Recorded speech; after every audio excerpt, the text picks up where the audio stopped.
Cześć, ja nazywam się Grzegorz Piątkowski, a Wy oglądacie kanał Serwis Bajka. Dzisiaj opowiem Wam o tym, jak kompleksowo zbudować koło na szprychach BERT, czyli sznurkowych szprychach. A zrobię to dlatego, że dostałem takie oto koło od jednego z moich klientów, zbudowane na piaście Extra Light, karbonowej obręczy oraz właśnie sznurkowych berdach z powodu pękniętej szprychy, którą muszę wymienić. Natomiast kiedy zacząłem oglądać koło, okazało się, że po pierwsze sposób zaplotu jest zły, o tym Wam opowiem za chwilę, dlaczego. Oraz brakuje takich stalowych insertów, które umieszcza się wewnątrz kołnierza piasty. One chronią szprychę przed ostrą krawędzią. Koła będę budował na obręczach Nexty. To jest nowość od tej marki. Obręcz o szerokości wewnętrznej 30 mm, masa 271 g. Jest to oczywiście obręcz do MTB. No ja przyznam, że bardzo lubię tę markę. Dla tych, którzy nie wiedzą, jest to chińska marka, natomiast powiedziałbym, że w tym momencie jest to chińska marka już z tradycjami. I uwierzcie mi, że te obręcze zachowują się znacznie lepiej na centrownicy i podczas budowy koła, jak wiele naprawdę topowych uznanych marek. Może nie są to tanie obręcze, ale myślę, że zdecydowanie warte swojej ceny i ja Wam je szczerze polecam. Koła będę budował na klasycznych piastach DT Swiss. Jedna ważna uwaga, że kiedy budujecie koła na piastach w systemie Straight Pull, nie możecie używać piast, które mają kołnierze pod promienisty zaplot, czyli w słoneczko, ponieważ wówczas zachodzi ryzyko uszkodzenia szprych o ostre krawędzie. Nie ma możliwości zaplotu kół na takich piastach, także pierwsza uwaga na ten temat. Tutaj przygotowałem sobie zestaw narzędzi, jak również wszelkich niezbędnych elementów do budowy kół. Zacznę może od szprych. Bardzo ważna uwaga, koła, które buduję, będą na szprychach czarnych, no ale mam białe. Z czego to wynika? Kiedy będziecie chcieli budować koła na szprychach BERT oraz piastach w systemie Straight Pull, bardzo możliwe, że szprycha czarna, taka jak tutaj widzicie, nie będzie chciała przejść przez otwór w kołnierzu. Dlaczego? Dzieje się tak, ponieważ szprychy BERT są fabrycznie barwione specjalnym atramentem i po wyschnięciu atramentu szprycha jest znacznie twardsza, mniej elastyczna jak szprycha w kolorze białym. Dlatego, kiedy chcecie mieć szprychy kolorowe, najpierw kupujecie białe, a później dopiero je kolorujecie. To jest bardzo ważne, ponieważ w niektórych piastach po prostu kupno fabrycznie już kolorowej szprychy może Wam uniemożliwić jej przełożenie, przepchnięcie przez kołnierz piasty. Zestaw do kolorowania wygląda w taki sposób. Tutaj widzicie pełną paletę barw aktualną w momencie nagrywania tego filmu. W środku zestaw wygląda w taki sposób. Mamy tutaj fabryczny atrament, pipetę oraz taki pędzelek. Napełniamy go tutaj właśnie atramentem, no i możemy kolorować każdą ze szprych. Oczywiście bardzo ważna uwaga, szprychy kolorujemy dopiero po zaplocie, no i musi upłynąć przynajmniej 45 minut od momentu, kiedy na kołach będziemy mogli jeździć. Następna niezwykle ważna informacja odnośnie samych szprych, ponieważ kupując szprychy BERT otrzymujecie je w takich właśnie woreczkach, no i mogłoby się wydawać, że jest to wszystko, co potrzebne do montażu. Natomiast tak nie jest. Szprychy to jedno, a drugie to takie fabryczne, nazwę to kolokwialnie, kołeczki. One są również wykonane z takiego samego materiału co szprycha i one włożone w każdą z pętelek uniemożliwiają wysunięcie się szprychy z kołnierza. Kolejna bardzo ważna rzecz to stalowe inserty, które używane są w przypadku zaplotu kół na piastach Straight Pull. No i tychże właśnie insertów zabrakło w kole, które Wam pokazywałem, a one chronią szprychy przed ostrymi krawędziami.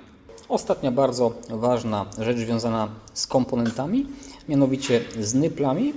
Jeśli chodzi o nyple, BERT każe, i to jest dobre słowo, budować koła na nyplach SAPI i są to nyple w systemie Secure Lock, o czym świadczy taka kropeczka, którą tutaj być może widać.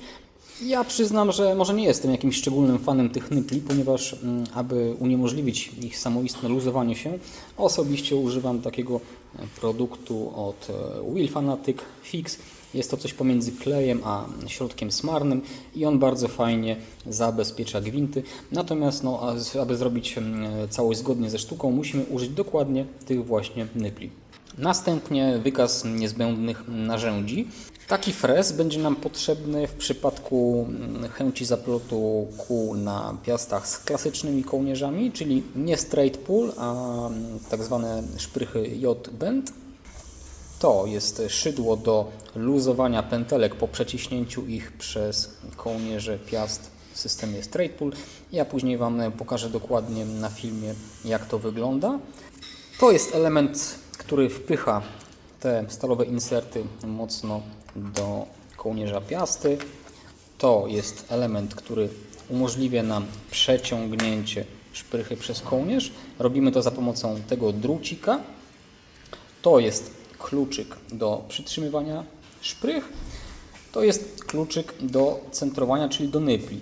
Aczkolwiek w przypadku tego kluczyka ja osobiście uważam, że klucz Parktool SV9 jest troszkę bardziej wygodny, ma dłuższą rękojeść, łatwiej nim operować, no ale oczywiście tego fabrycznego również używam. I ostatnia rzecz, potrzebne są nam kombinerki, którymi będziemy każdorazowo przy przeciąganiu szprychy przez kołnierz piasty zagniatali te oczka. Także jak widzicie, całość jest naprawdę skomplikowana. Należy poświęcić niezwykle dużo czasu, aby poprawnie zapleść koło, później pokolorować szprychy itd. Stąd też wyższa cena w przypadku budowy koła na szprychach BERT versus klasycznych rozwiązań. Na początku ważna uwaga, zaczynamy zaplot z tej strony piasty, z której szprychy są krótsze. I słuchajcie, ja pierwszą szprychę mam już wplecioną i teraz właśnie na przykładzie tej pokażę Wam, jak poprawnie przekładać je przez kołnierz piasty. Bierzemy szprychę przez oczko, każdorazowo przekładamy taki drucik. Następnie za pomocą kombinerek w taki sposób ugniatamy uszka, aby mogły przejść nam przez otwór w kołnierzu piasty. Następnie uszka przekładamy tutaj przez tę część kołnierza. Ważna rzecz, ten insert chroniący szprychę przed kołnierzem piasty umieszczamy tutaj. Przekładamy narzędzie dopychające nam insert i teraz przez uszka przekładamy ten klucz. I teraz musimy to skorelować. Tą dłonią trzymamy narzędzie, aby dopychać insert, a tą wysuwamy szprychę. Idzie to ciężko. Przesuwam. Jeszcze troszkę.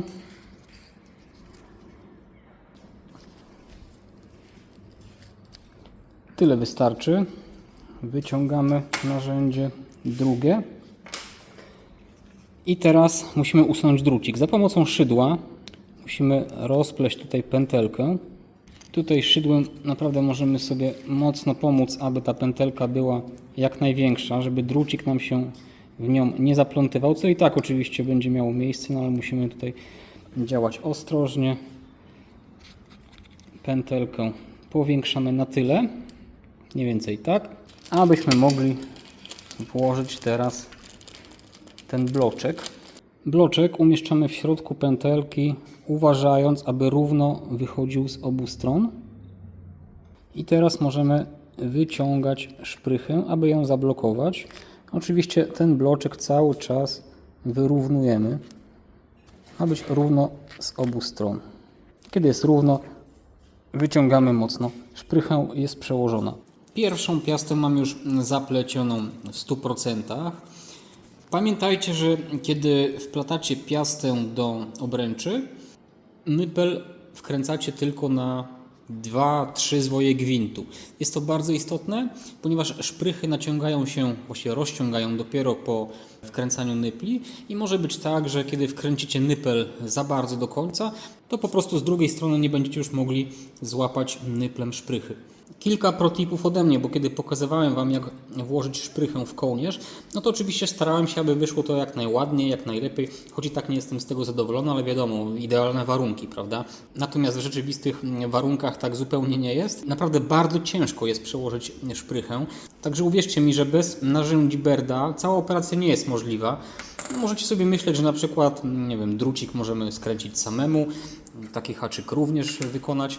I oczywiście jest to możliwe, ale spędzicie na tym bardzo, bardzo dużo czasu, więc ja zdecydowanie sugeruję, abyście zaopatrzyli się w ten zestaw, który zresztą nie jest jakiś bardzo drogi. Sugeruję zaopatrzyć się w wielokrotność tych drucików, ponieważ relatywnie dość łatwo jest je uszkodzić. Ciężko jest je skręcać od podstaw, więc sugeruję, abyście kupili ich przynajmniej kilkanaście sztuk na zapas. Zwracajcie uwagę na przyrząd, który służy do dopychania insertów. On wykonany jest naprawdę z miękkiego tworzywa i tak jak widzicie łatwo się nagniata. Także kiedy tę szprychę z jednej strony przeciągacie, wyciągacie, a z drugiej strony dopychacie narzędziem insert, to patrzcie pod jakim kątem urządzenie wpycha nam insert, ponieważ często insert potrafi się blokować, szprycha również się blokuje, kiedy robimy to pod kątem, no i ciągniecie, a ona nie będzie chciała przejść. Na to zwracajcie uwagę. Kolejna sprawa, ten fabryczny drucik moim zdaniem ma troszkę zbyt rozwarty kąt. Ja sugeruję, aby złapać to czy w jakieś mocne szczypce, czy w imadło i troszkę kąt tego drucika zmniejszyć. Łatwiej będzie Wam przeciągać szprychę. Kiedy po przeciągnięciu szprychy ta pętelka jest bardzo, bardzo mocno ściśnięta, musicie użyć szydła. Róbcie to bardzo delikatnie, w taki sposób z jednej i z drugiej strony. Wówczas szprycha jak najmniej się rozwarstwi i łatwiej będzie Wam przełożyć ten bloczek. Natomiast ta szprycha zawsze troszkę się rozwarstwia, zawsze ten bloczek gdzieś będzie blokowany, będzie się haczył, no i trzeba robić naprawdę to, myślę, z dużą cierpliwością i jej oczywiście nie może brakować. Jeśli robicie koła dla siebie, ok, ale jeśli chcecie je zbudować dla klienta, powiedzmy pierwsze koty za płoty, za pierwszym razem spróbujcie jak to wychodzi. Natomiast czasowo jest to naprawdę olbrzymia ilość pracy, musicie bardzo się przy tym namęczyć i ja sugeruję, jeśli już oczywiście macie w tym doświadczenie, pobrać za to stosowną opłatę, bo nie jest to budowa kół, tak jak w przypadku klasycznych szprych prosta, tylko naprawdę tutaj nad tym musicie spędzić olbrzymią, uwierzcie mi, olbrzymią ilość czasu. Pamiętajcie, aby niczego nie robić na siłę. Szczególnie nie ciągnijcie na siłę szprychy, ponieważ ona też może się rozwarstwić, zniszczyć, uszkodzić. Zawsze patrzcie, jak robicie, abyście po prostu nie musieli robić dwa razy. To po pierwsze. Po drugie, zwróćcie uwagę na to, że w przypadku szprych BERT wkłada je się w odwrotną stronę niż klasyczną szprychę. Czasami jest to mylące, ja też nie raz i nie dwa się mylę, że próbuję włożyć ją od drugiej strony, tak jak w przypadku klasycznej szprychy, a tutaj musimy zrobić to od strony odwrotnej, także tutaj też zalecam uwagę i działanie rozważne, powolne i lepiej naprawdę myśleć dwa razy niż po prostu jeden raz popełnić błąd. Pamiętajcie, że zaplatając koła na szprychach BERT, szprychy nie mogą się krzyżować w taki sposób jak w klasycznych rozwiązaniach, gdzie mielibyśmy krzyż nad i w ostatnim pod szprychą. Tutaj szprycha musi przebiegać nad szprychą. Kiedy będziemy zabierać się za naciąganie szprych, marka BERT dopuszcza dwa mierniki naprężenia szprych do swoich produktów. Pierwszym jest oczywiście Park Tool, drugim Wheel Fanatic. Oczywiście zdecydowanie chętnie używam narzędzia marki Wheel Fanatic. Niemniej Park Tool również ma u mnie honorowe miejsce, ponieważ był to pierwszy tensometr, który kupiłem w życiu i tak jak wynika z mojego filmu i z moich porównań, tensometr Park Tool, pomimo tego, że jest tańszy, również może być śmiało używany, a ja zachęcam Was do obejrzenia tego filmu, wyszukajcie go na moim kanale. Ja w międzyczasie zaplotłem także tylne koło, będę je teraz centrował. No i tutaj ważna uwaga, że kiedy centrujemy koło, możemy oczywiście, a nawet sądzę powinniśmy używać klucza do wewnętrznych nypli. No i w moim przypadku jest to klucz Park Tool SV, czyli Spoke Wrench 16. Kiedy koło jest gotowe, możemy przystąpić do barwienia szprych i do tego celu służy taki oto pędzelek, który możemy kupić wraz z zestawem koloryzującym marki BERT. Tak jak widzicie, no jest akurat moim zdaniem jedna z najprzyjemniejszych części tego procesu. Szprychy są już pokolorowane. Ja oczywiście muszę jeszcze tylko wyczyścić obręcz, ale tym zajmę się na samym końcu.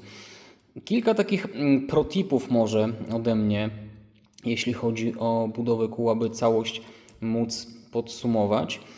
Po pierwsze pamiętajcie, że kiedy zaplatacie koło, żeby naprawdę te nyple wkręcać o jeden obrót 1,5, ponieważ inaczej możecie naprawdę nie być w stanie naciągnąć wszystkich szprych. I zwracajcie też uwagę, jak szprychy wychodzą, aby nie popełnić błędu przy zaplataniu, bo właśnie kiedy będziecie chcieli przełożyć szprychy już z drugiej części kołnierza, to może się okazać, że tutaj naciągnęliście nypel nieco za mocno, no i nie będziecie mogli w stanie zrobić tego trzeciego krzyża i przypadkiem przełożycie sobie szprychę tak, że wyjdą Wam 2 krzyże. Marka ma opracowany swój własny kalkulator długości na stronie. Wydaje mi się, że jest oparty o kalkulator DT Swiss. Mogę się mylić, ale tak to wygląda. I w przypadku budowy kół na szprychach BERT i skalkulowania sobie ich długości na stronie, tenże kalkulator dodaje z reguły do długości około 5, 7, 8 mm. To w zależności od kilku czynników i z moich, jak i nie tylko doświadczeń wynika, że ten kalkulator najczęściej, ale też nie zawsze, nieco zawyża długość szprych. Z reguły można brać szprychy krótsze, powiedzmy o 1 mm, ale zdarza mu się także długości zaniżyć, co jest niestety już troszkę gorszą opcją. To wynika z tego, że tak jak mam nadzieję teraz widzicie, niektóre inserty chroniące szprychy wystają z kołnierzy piast i inne są schowane i to już generuje różnicę w długości szprych. Czasami też dzieje się tak, że jedna szprycha rozciągnie się bardziej, druga troszkę mniej. No to cały czas jest jednak pewnego rodzaju tworzywo. Ta szprycha działa troszkę inaczej niż analogiczna szprycha stalowa. Tak jak też możecie zauważyć, tutaj gdzie są te tak zwane przeze mnie kołeczki, które blokują możliwość przejścia szprychy przez kołnierz, czasami ta szprycha wejdzie gdzieś głębiej, czasami wejdzie płycej i to już generuje kolejne różnice w długości. Prawdopodobnie za pierwszym, drugim, może i trzecim razem źle dobierzecie szprychy, długości tychże szprych, ponieważ tak naprawdę nie ma jednej dokładnej wykładni, jak to zrobić idealnie, ponieważ niemalże przy każdej piaście szprychy układają się nieco inaczej.